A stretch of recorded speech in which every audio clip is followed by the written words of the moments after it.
Irmãos, eu confesso que quando o pastorzão conversou comigo e pediu para eu trazer uma mensagem nessa noite, meu coração logo aqueceu muito. E eu fiquei questionando ao Senhor, perguntando o que Ele queria comunicar comigo, o que Ele queria falar com a igreja, porque muitas vezes nós pregamos sobre aquilo que nós estamos vendo, sobre aquilo que nós estamos vivendo. E é interessante porque essa semana eu estava pensando algo muito interessante. É muito comum eu fazer esse momento de oração depois do louvor. E muitas são as vezes que eu estou aqui orando, mas na verdade eu estou pedindo para Deus uma interferência na minha vida. Muitas foram as vezes que eu pedi a Deus uma cura, que eu orei para que Deus interferisse na vida financeira de algumas pessoas. Mas na verdade eu estava orando para mim. Eu estava pedindo para que de alguma forma Deus criasse um caminho aonde eu não estava vendo possibilidade. E irmãos, muitas foram as vezes que eu orei, que eu clamei, que eu chorei. E eu acreditava que Deus fosse fazer algumas coisas na minha vida. E passava uma semana. E algumas pessoas me procuravam e falavam: pastor, naquele dia o senhor orou. E eu tive fé, eu tive convicção. E naquele dia Deus respondeu algumas situações que eu estava vivendo. Pastor, eu estava numa situação impossível de resolver. Quando de repente eu estava passando por um lugar, uma pessoa me chamou e falou: olha, Deus mandou eu falar isso. Deus mandou eu te entregar isso, pastor. Eu recebi aquilo que eu estava precisando tanto. E, irmãos, várias vezes eu pensava: meu Deus, Deus faz na vida de tantas pessoas. Por que Ele não faz na minha? Várias foram as vezes que eu peguei o microfone, eu vim e orei. E dentro de mim, eu pedi a Deus que hoje seja a minha vez, que essa seja a minha hora. E nada aconteceu. E na outra semana, ou no outro culto, eu pegava o microfone e orava novamente. Então, dentro desse contexto, o Espírito me perguntou: por que você ora? O que te impulsiona? Porque se eu, muitas vezes, não faço aquilo que você quer, por que você continua fazendo? E muitas são as vezes que nós oramos, que nós pedimos, mas Deus não interfere naquilo que nós estamos vivendo. E nós somos desafiados a viver não segundo aquilo que nós estamos vendo. E eu todos os dias sou desafiado a viver não segundo aquilo que está acontecendo na minha vida. E muitas são as vezes que eu oro e acredito que Deus vai fazer na vida de pessoas. Irmãos, algumas vezes a minha mente tenta duvidar daquilo que Deus vai fazer na minha vida. Olha que coisa louca. Eu vejo milagres com os meus olhos e às vezes a nossa mente tenta roubar de nós a fé. Eu lembro que algumas semanas atrás, mais ou menos 3, veio um homem que mal conseguia andar. E ele chegou assim perto de mim, falou: pastor, por favor, ora por mim, eu estou com muita dor na perna. E eu coloquei a mão nas pernas dele e falei assim: em nome de Jesus, que essa dor saia agora, que o seu corpo seja restaurado. E ele virou e falou assim para mim: pastor, só isso? E eu falei: só isso. E ele levantou, começou a andar. Ele: pastor, passou a dor, saiu. Porque nós condicionamos a algo místico, como se fosse algo sobrenatural. Mas tudo que Deus precisa para fazer o que Ele quer na nossa vida é que a gente tenha fé. E eu respondi para o Espírito Santo: eu continuo orando, eu continuo acreditando que o Senhor vai fazer, porque eu tenho fé. E a fé não se prende ao que nós estamos vivendo no momento. A fé nos faz entender que existe um propósito muito maior nas nossas vidas. E por mais que a gente não veja no momento, por mais que a situação esteja uma calamidade agora, o nosso Deus há de se manifestar. porque nós não nos prendemos ao que nós estamos vendo. Hebreus capítulo 11, versículo 1, vai dizer que a fé é o firme fundamento das coisas que não se vê, e a certeza, a fé é um fundamento. Fundamento é a parte da estrutura que a gente não vê. Para esse prédio estar de pé, primeiro foi necessário ele crescer para baixo. Primeiro foi necessário cavar a terra, colocar alicerces, colocar fundamento, para a partir daí as colunas, para a partir daí a alvenaria e as paredes começarem a subir. O que eu estou querendo te mostrar, irmãos, que a sua vida em Deus, ela vai ser determinada pelo fundamento da fé. Tudo que Deus quer fazer através de você vai ser fundamentado na fé. E a nossa fé, ela é aperfeiçoada nos momentos que nós não estamos entendendo. A nossa fé é aperfeiçoada nos momentos que não tem mais possibilidades, que não tem mais saída, que nós não temos o controle. Eu lembro que certa feita, eu fui com Jéssica, minha esposa, no Rio. Era o sonho dela, fazer exame de vista. Ela desde fazer uma restauração da visão. Ela desde muito nova, ela usa óculos, lente de contato. E nós casamos e ela sempre externou o desejo de fazer uma correção de miopia, astigmatismo. Só que ela nunca teve condições e o tempo foi passando. E de repente ela começou a colocar isso diante de Deus, irmãos. As coisas começaram a clarear. E mesmo diante de um cenário de aperto, nasceu a possibilidade dela fazer essa correção. E cara, eu lembro que foi uma sexta-feira de manhã. Nós acordamos, fomos para a Clínica dos Olhos em Niterói. Nosso coração queimando, muita felicidade. Afinal, Deus estava permitindo ela viver no sonho. E quando nós chegamos, logo no primeiro exame, fizeram um exame errado. E ela teve que esperar algumas horas para fazer outro, porque tinha que passar o efeito do colírio. E ela fez uma série de exames e chegou já no final do dia, um dia muito cansativo. O oftalmologista, ele chama e ele vira para ela e fala assim: olha, você não pode operar. Muito pelo contrário, você tem um problema na sua córnea. Ela tem um efeito regenerativo. E ela está esfarelando. Ele falou lá tecnicamente, eu não lembro. Então, nós vamos ter que acompanhar esse processo, porque possivelmente em algum momento é degenerativo, que ela tinha um problema degenerativo na córnea. Provavelmente em algum momento você vai ter que fazer um transplante de córnea. Imagina, você ali, próximo de viver um sonho, agora sendo real a possibilidade de você experimentar daquilo que você sempre sonhou, e no final você vir com uma notícia devastadora. E eu lembro que ela falou: ah, tá bom. E a gente foi pro carro. E quando nós chegamos no carro, eu lembro perfeitamente da primeira lágrima escorrendo aqui no canto do olho dela. E ela virou para mim e falou as seguintes palavras: amor, de repente Deus não quer que eu opere. E começou a chorar. Quando ela começou a chorar, eu lembro que eu fechei os olhos. E eu falei assim: por que, Deus? Por que está acontecendo isso? Porque o Senhor deu a gente a possibilidade de fazer essa cirurgia se ela não poderia. E naquele momento eu confesso que eu não tive resposta nenhuma. E eu olhava para o lado e vi minha esposa chorando muito.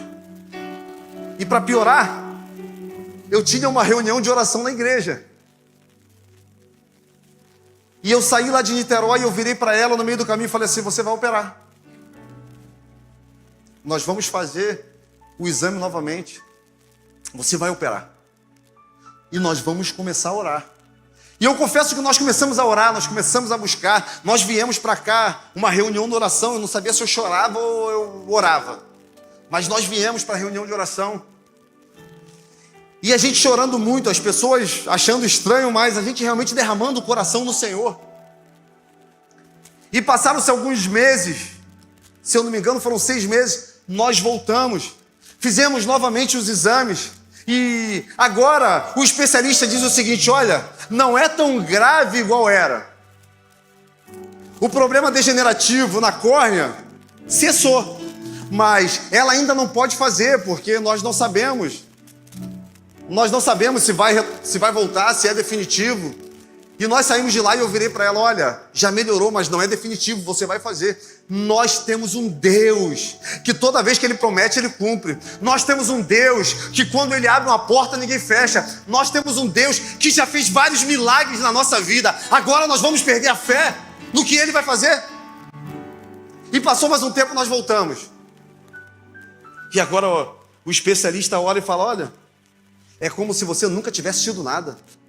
Você está apta para fazer essa cirurgia. E ela fez a cirurgia. E hoje, graças a Deus, está livre de óculos. Graças a Deus, está livre de lentes de contato. Mas o caminho que poderia ser simples, porque muitas vezes nós olhamos para a vida das pessoas e achamos, para ela é mais fácil. Muitas vezes nós olhamos para o nosso vizinho e imaginamos: nossa, eu queria que a minha vida fosse igual a dele, porque é tão fácil, tão simples, parece que tudo acontece de uma forma tão harmônica. Para mim é tudo tão complicado, é tudo tão difícil. Só que, se a gente perceber, nós tivemos uma experiência linda com Deus e com o seu poder. Nós tivemos uma experiência onde a nossa fé, ela foi potencializada e nós experimentamos um pouco mais de Deus. Pode ser que o cenário mais difícil da sua vida seja o pontapé inicial para aquilo que Deus quer fazer através de você. Talvez uma perda de emprego pode ser Deus te empurrando para você viver o seu sonho, aquilo que você sonhava em fazer desde criança. Só que você estava tão preso na sua zona de conforto, você já estava tão seguro com aquilo que você tinha, que precisou Deus te tirar. José, o sol, a lua e as estrelas se dobraram diante dele num sonho. Mas você sabe quando começou o caminho até o palácio de Faraó? Quando ele foi empurrado para dentro de um poço. Quem diria?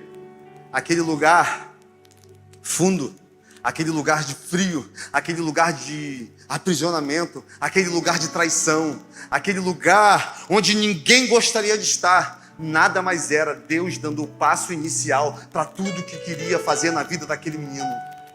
Moisés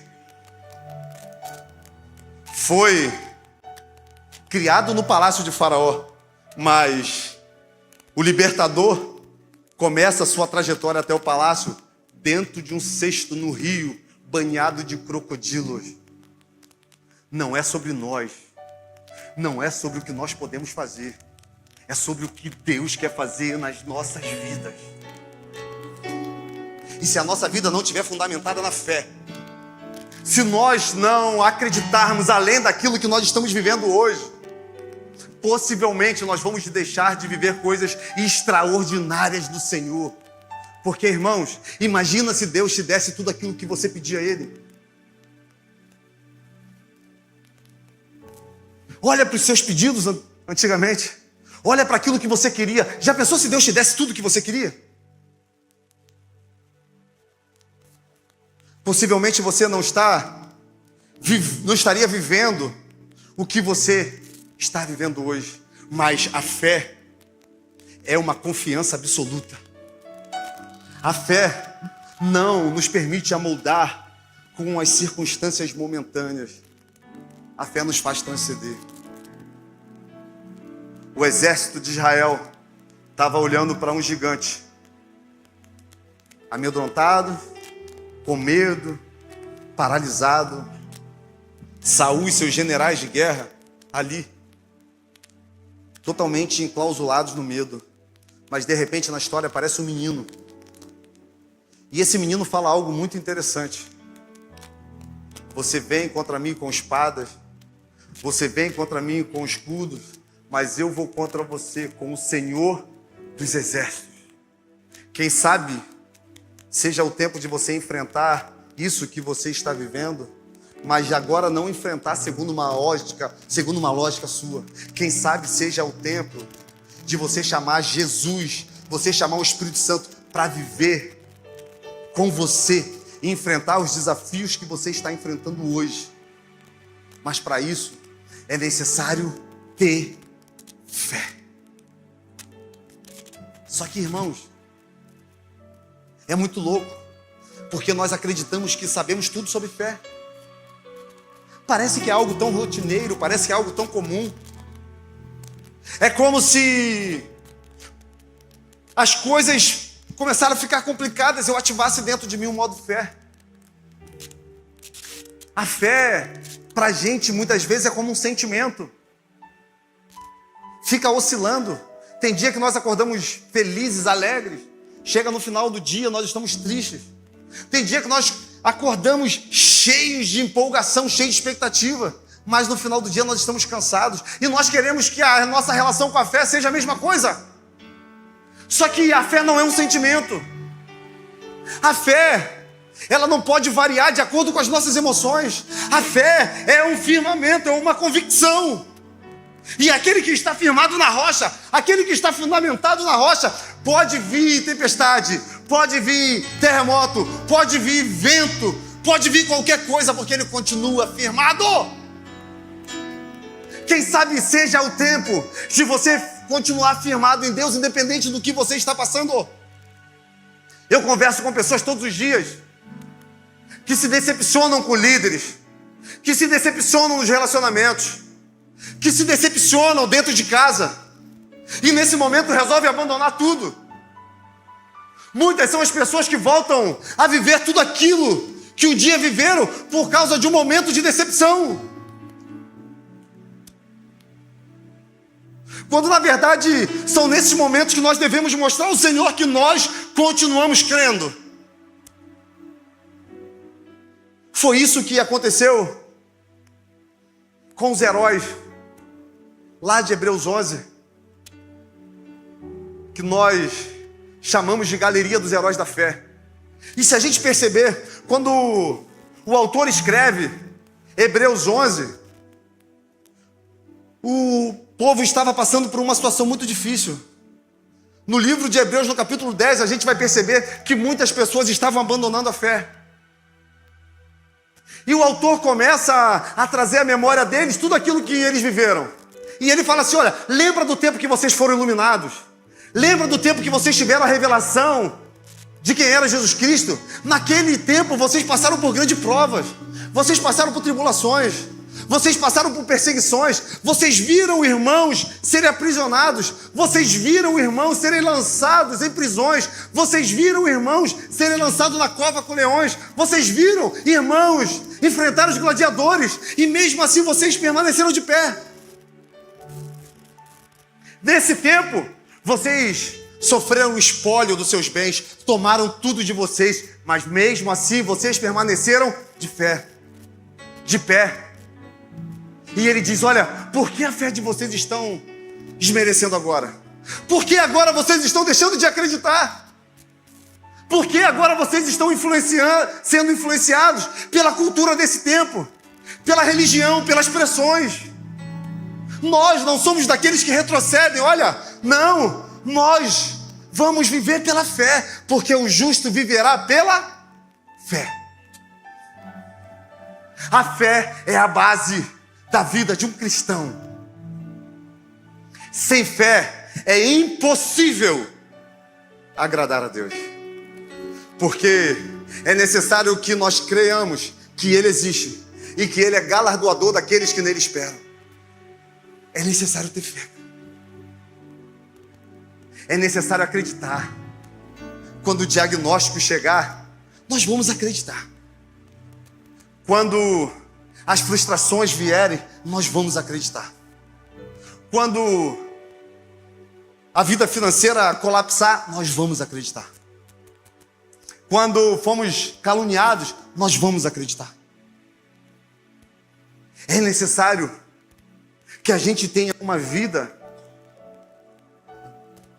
absolutamente convicta sobre quem é Deus. Porque o que é mais importante na fé não é se apegar ao que Deus vai fazer. A fé nos dá a convicção que Ele está conosco, independente do que nós estamos vivendo. A fé nos dá a certeza que Jesus Cristo é Filho de Deus e que Ele morreu em favor dos nossos pecados e nós temos a possibilidade de ter uma vida nova dele. A fé nos dá a certeza que a graça foi derramada nos nossos corações e agora nós temos uma vida onde eternamente viveremos ao lado do nosso Pai. A fé nos dá a certeza que, independente do que eu faça, independente do que eu viva, Deus sempre vai me dar uma chance de ter uma vida nova. A fé nos impulsiona para perto de Jesus Cristo.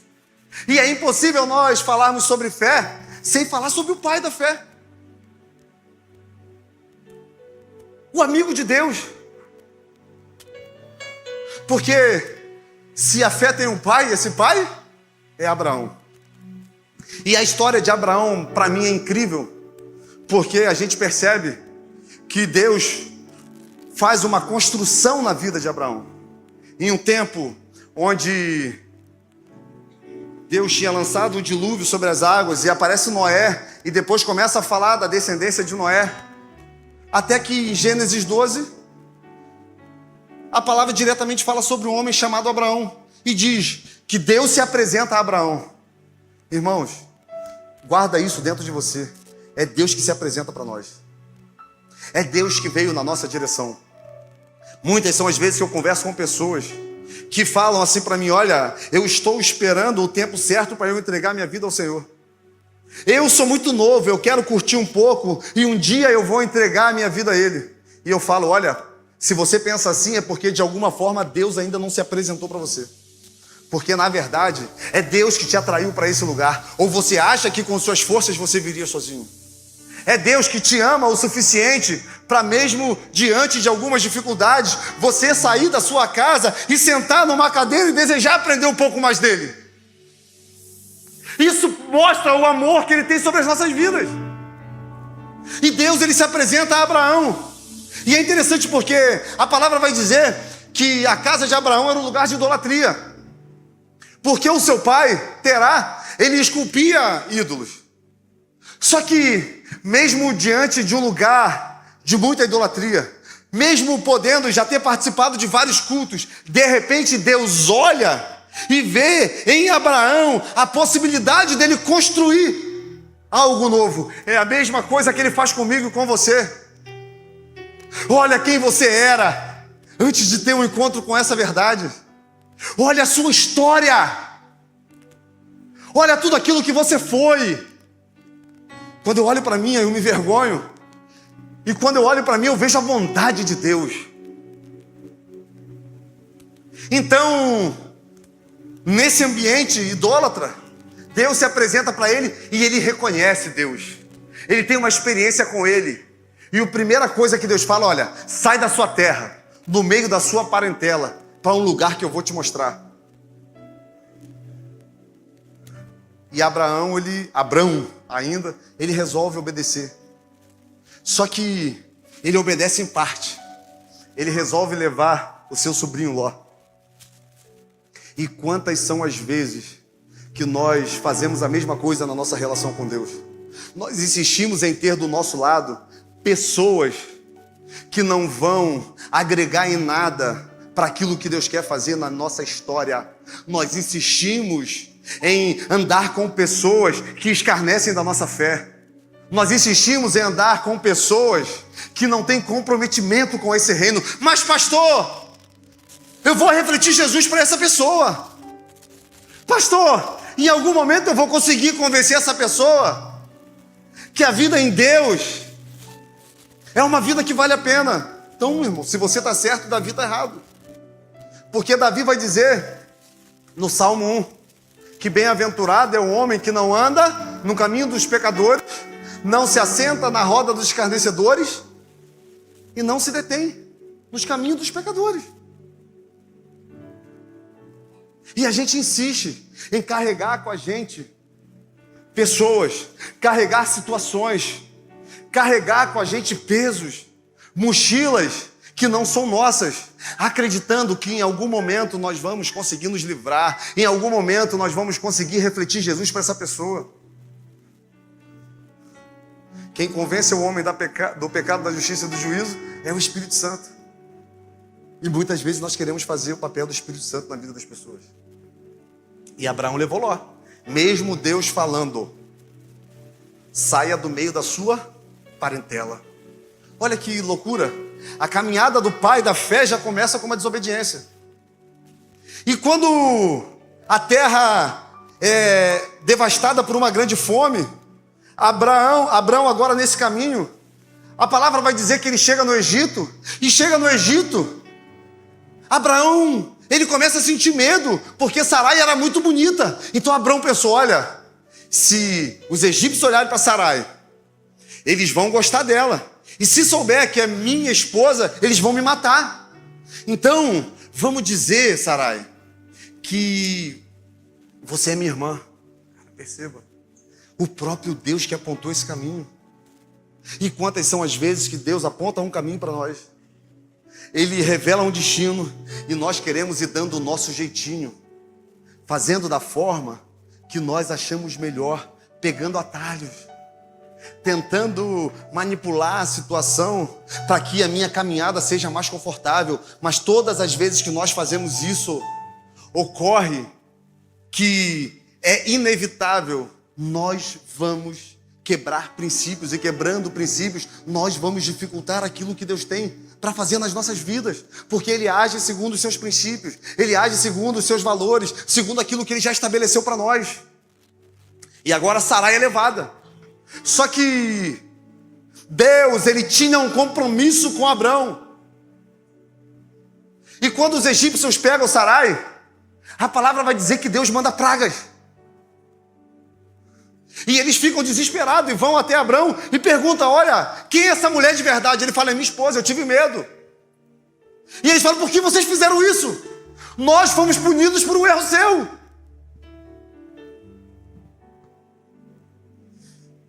Sarai é devolvida, eles continuam viagem. E logo depois, os pastores de Abraão começam a brigar com os pastores de Ló. E agora, aquilo que foi mal resolvido lá no começo, ganha uma nova conotação. E Abraão então coloca no seu coração, olha, não dá mais pra gente ficar junto, Ló. Aquilo que era para eu ter feito lá atrás, eu vou ter que fazer agora, me separar de você. E a palavra vai dizer que Abraão leva Ló até um lugar, e de um lado estavam as campinas verdejantes do Jordão, e do outro lado, Canaã, a parte árida. E Ló então enche os olhos pelas campinas verdejantes, e ele fala, eu quero esse lado de cá. Ló não teve a capacidade de olhar para tudo aquilo que ele tinha conquistado, para toda a prosperidade que Deus tinha dado a ele, e pensar, meu Deus, tudo isso foi por causa de Abraão. Não, ele falou, olha, o melhor lugar é aqui, eu vou para cá. Só que ele não sabia que a bênção não estava em um lugar físico, a bênção estava com uma promessa, e essa promessa estava sobre a vida de Abraão. Quantas são as vezes que nós corremos atrás de coisas que Deus quer nos entregar? Nós buscamos, quando na verdade Deus deseja que a gente entenda que nós vamos conquistar isso tudo se nós estivermos debaixo das promessas. E quais são as promessas que Deus tem sobre a sua vida? Quais são os apontamentos que Deus te deu desde a sua infância?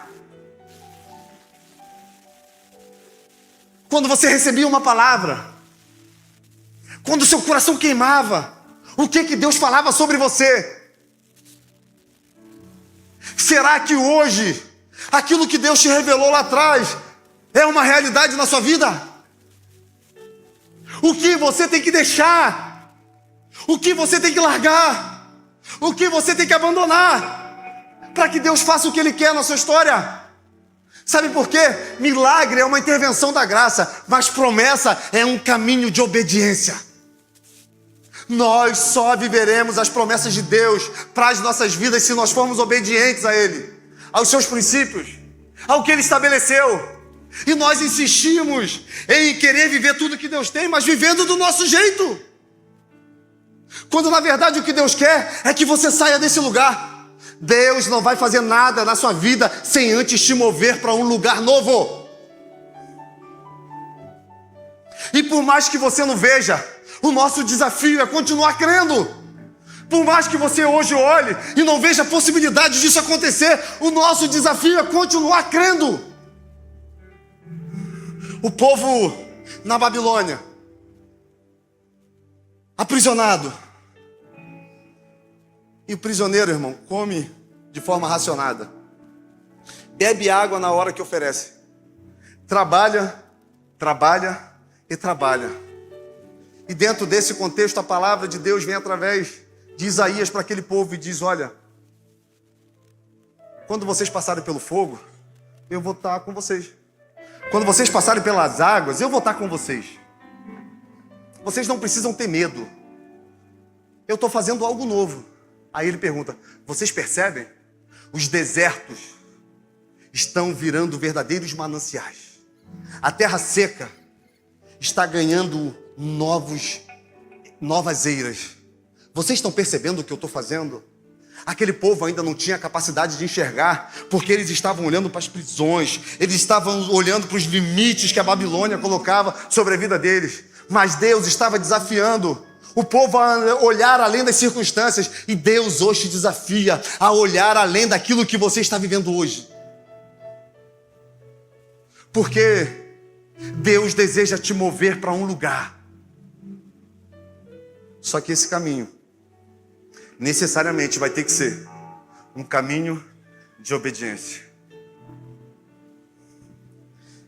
Eu lembro que na semana passada nós trouxemos uma mensagem aqui, retrasado, e quando eu desci as escadas, um jovem me procurou e falou assim: pastor, o que eu faço?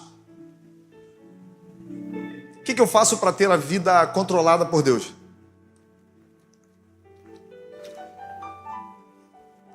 Para entregar o controle da minha vida a Ele. E eu falei: caramba, que pergunta legal. Ninguém nunca me fez essa pergunta, nem eu mesmo. E eu virei e falei para ele: olha, a gente acha que a nossa relação com Deus é igual um videogame, onde nós pegamos o controle e damos na mão de Deus, e agora nós só vamos fazer aquilo que Ele quer. Ter a vida controlada por Deus é ser igual um fantoche. Para onde Ele mexer, a gente vai. Mas João vai dizer que aquele que tem os meus mandamentos e obedece, é esse que me ama. Você quer ter uma vida controlada por Deus? Você quer que Ele guie os seus passos? É só você, primeiro, conhecê-lo. Saber os seus princípios. Saber o que Ele deseja para você. E agora você obedecendo. Você obedecendo os princípios que Ele estabeleceu, você está tendo uma vida controlada com Ele. Mas é simples assim? Eu falei: vai pensando. Mas basicamente é isso. É você conhecendo. Abraão, antes de ser o pai da fé, ele foi um amigo de Deus.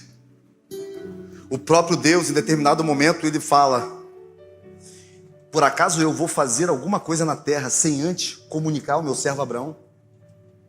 Deus revela para Abraão o cativeiro de 400 anos que viria muito depois da sua morte.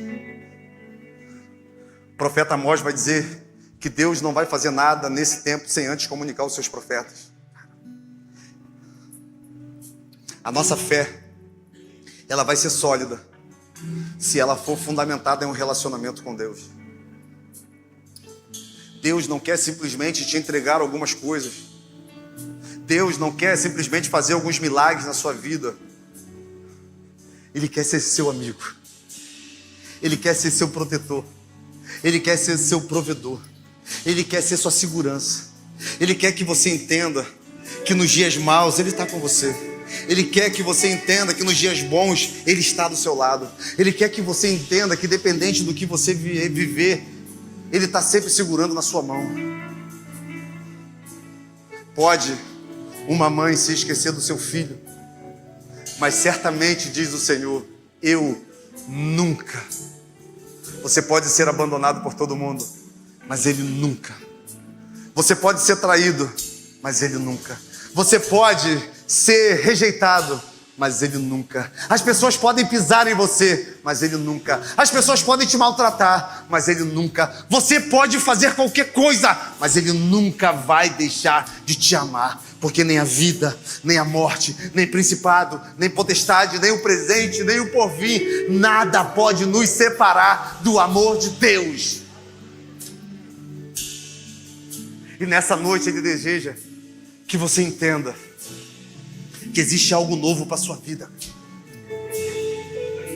Nós moramos numa região de praia e o profeta Ezequiel vai dizer que existem águas que dão nos artelhos, existem águas que dão nos lombos, nos joelhos, nos lombos, existem águas que dão no peito, mas existem águas mais profundas. E eu acredito que você alguma vez já teve a oportunidade de ir ali na Praia do Forte. E quem escolhe o nível, quem escolhe a profundidade, é você. Até onde você está disposto a mergulhar? Até onde você está disposto a se entregar? Mas pastor, você não sabe o que eu fiz da minha vida. Você não conhece a minha história. Meu irmão, se você conhecer a minha, lá no Amós eu conto ela completa. Eu fico até com vergonha. E normalmente algumas pessoas depois vêm, pastor.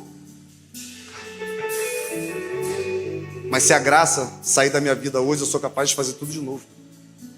Porque não é sobre mim, não é sobre você. Por isso não importa o que você fez, não importa o que você é hoje. Se você entregar o controle da sua vida ao Senhor, Ele vai endireitar as suas veredas. E eu queria te convidar a ficar de pé.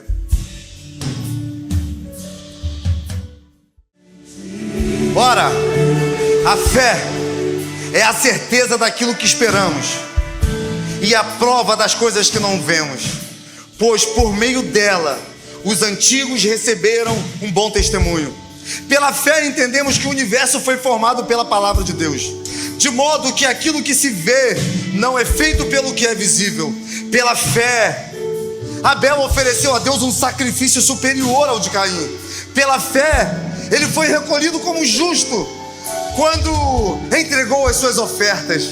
Embora ele esteja morto, por meio da fé, ele ainda fala.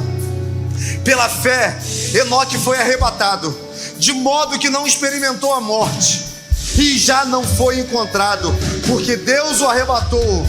Pois antes de ser arrebatado, recebeu um bom testemunho e agradou a Deus. Sem fé é impossível agradar a Deus, pois quem dele se aproxima precisa crer que ele existe e que ele recompensa a todos que o buscam. Pela fé, Noé foi avisado a respeito das coisas que iam vir. Foi movido por um santo temor, construiu uma arca para salvar sua família. Por meio da fé, ele condenou o mundo e tornou-se herdeiro da justiça segundo a fé. Pela fé, Abraão foi chamado e obedeceu, e se dirigiu a um lugar que recebeu como herança, embora não soubesse para onde estava indo. Pela fé peregrinou na terra prometida como se estivesse em terra estranha. Viveu em tendas, bem como Isaque e Jacó, co-herdeiros da mesma promessa. Pela fé, ele esperava a cidade que é alicerces, cujo arquiteto e o edificador é Deus. Pela fé, e também pela fé, Sara, mesmo sendo estéril, avançada de idade, recebeu o poder de gerar filho, porque considerou fiel aquele que prometeu. Assim, daquele homem sem vitalidade, muitos outros, centenas, numerosos como estrela dos céus, incomparáveis como a areia do mar, todos esses viveram pela fé e morreram sem receber o que foi prometido. Viram de longe e de longe o saudaram. Olha que coisa incrível. Pela fé esses homens viveram coisas extraordinárias, sobrenaturais. Mas a palavra vai dizer que eles não receberam o que foi prometido. A palavra vai dizer que eles olharam de longe. Sabe por quê? Tudo isso só aponta para uma pessoa. Toda essa história de peregrinação, toda essa história de entrega estava apontando para aquele que seria o nosso libertador, para aquele que cumpriria todas as promessas Jesus Cristo. E esses homens viveram, olharam com vislumbre de longe, mas nós temos a oportunidade, pela fé, de viver uma nova vida em Jesus. Não importa como você entrou, não importa como você chegou, hoje Deus pode fazer todas as coisas novas na sua vida. O convite da graça é que você esqueça tudo o que para trás ficou e olhe para uma nova vida, um novo caminho, e é Jesus Cristo querendo se manifestar e transformar a sua história. Mas pastor, doideira você está falando aí, pastor? Você não sabe de nada. Irmãos, Deus escolheu as coisas loucas desse mundo para confundir as sábias. Deus confundiu as coisas que não são para confundir as que são. Deus escolheu as coisas vis, as desprezíveis, para confundir aqueles que se acham. Deus escolheu você. E hoje Ele quer derramar uma medida de fé no seu coração. Hoje Ele quer, dentro de pessoas, resgatar promessas que foram esquecidas. Quando eu nasci, minha mãe diz que minha avó, ela gritou no hospital: nasceu um pastorzinho, nasceu um pastorzinho, nasceu um pastorzinho. Logo na minha primeira infância, eu fui acometido por uma enfermidade muito grave. E meus pais contam que eu passava uma semana no hospital, 2 dias em casa. Uma semana no hospital eu não comia nada. Eu vomitava e evacuava muito sangue. Então, de repente, os médicos daqui, sem conseguir fechar diagnóstico, mandaram que eu fosse para o UFRJ no Rio para ser estudado por uma junta de médicos. E agora, aquela criança indefesa está entre a vida e a morte. E é interessante, sabe por quê? Nesse meio caminho, nasce um irmãozinho meu, uma criança saudável, uma criança sem nenhuma enfermidade, e eu vivendo médico, casa, hospital, internado, volta. E quando completa 1 ano, esse irmãozinho passa mal e morre. E eu vivendo esse processo, e minha mãe diz que agora os médicos lá, sem conseguir achar a causa, eles veem a possibilidade de eu ter um tumorzinho por trás do estômago. Possivelmente era um câncer. Naquela época se falava muito pouco sobre isso, 40 anos atrás. Mas de repente, um dia, a porta lá de casa bate. E entra um homem de Deus naquele lugar, pastor Orlando. E ele diz: Deus me mandou aqui para orar pelo seu filho, porque Deus tem uma obra na vida dele, e hoje Ele vai curar o seu filho dessa enfermidade. Aquilo que os médicos não conseguem entender, que a medicina não conseguiu fazer. E eu fui curado. E hoje eu estou aqui para dizer para você que Deus renova todas as coisas. Olha tudo que você já viveu. Olha quantas vezes Satanás tentou ceifar sua vida. Olha para a sua história e veja quantas vezes Deus teve que intervir. E você acha que Deus fez isso tudo para hoje você ter apenas momentos com Ele? Você acha que Deus fez isso tudo para que hoje você se permita apenas viver uma vida com momentos na presença dEle? Não. Ele quer que você viva uma vida submersa na sua vontade. E eu queria orar com você, nós não temos tempo mais. Já batemos 20 minutos do horário. Então não vou nem conseguir chamar ninguém aqui na frente. Mas se essa palavra tocou o seu coração, se você entende que o próprio Deus está falando com você, te chamando para um novo posicionamento, te chamando para viver uma nova vida, uma nova história, eu queria que você colocasse a mão na direção do seu coração. Mas cara, se hoje você também olha e cara, pastor, eu estou afastado, e eu vou pedir para clarear um pouquinho mais a nave. Pastor, eu estou afastado desse caminho. Eu fui para longe, hoje eu vivo apenas alguns momentos, mas eu quero novamente viver essa vida pela fé. Eu queria que você erguesse uma de suas mãos, você que quer voltar para os caminhos do Senhor. Clareia mais um pouco a nave, por favor. Você que hoje quer entregar a sua vida, confessar Jesus publicamente, não teve a oportunidade de aceitar Ele como Senhor e Salvador, eu queria que você levantasse uma de suas mãos também. Amém. Feche seus olhos. Pai amado, Pai querido, muito obrigado, Deus. Muito obrigado por esses homens e mulheres que entendem que hoje precisam ter uma vida nova no Senhor. Muito obrigado, Deus, porque o Senhor derramou nessa noite uma medida de fé, uma medida de graça. O Senhor hoje nos convidou a ter uma vida além de nós mesmos, não nos prendendo ao tempo, não nos prendendo às circunstâncias, mas olhando além da tempestade e percebendo que existe um lugar seguro no Senhor. E eu quero te pedir, Pai, por esse homem que ergueu as mãos, que o Senhor venha agora segurar nas suas mãos e dar a possibilidade de viver uma vida nova. Ah, Pai, aqueles que um dia se machucaram, um dia se decepcionaram e hoje apenas se permitem ter alguns momentos na sua casa, restaura a promessa, Pai. Restaura, Deus, a promessa desse homem que foi chamado para ser um sacerdote e hoje abandonou tudo. Restaura, Deus, a vida dessa mulher que parou de sonhar. Um dia foi levita, um dia se entregou, mas hoje senta e não desenvolve o dom que o Senhor entregou. Restaura a promessa no coração e na mente de homens e mulheres que já esqueceram tudo aquilo que foi prometido, que já não tem mais expectativa, que já não olham mais e veem a possibilidade de viver algo novo, assim como o Senhor fez na minha vida, Pai. Assim como eu estava dentro daquela boate, totalmente embriagado, e o Senhor bradou: eu renovo todas as coisas. Renova nessa noite, Pai, corações. Restaura nessa noite, Pai, convicção. Ah, Deus, que essa vida monótona, que essa vida fria, ah, Deus, nessa noite o Senhor nos empurre para que a gente viva o novo do Senhor, assim como o Senhor fez com Abraão. Nos mova em direção à promessa.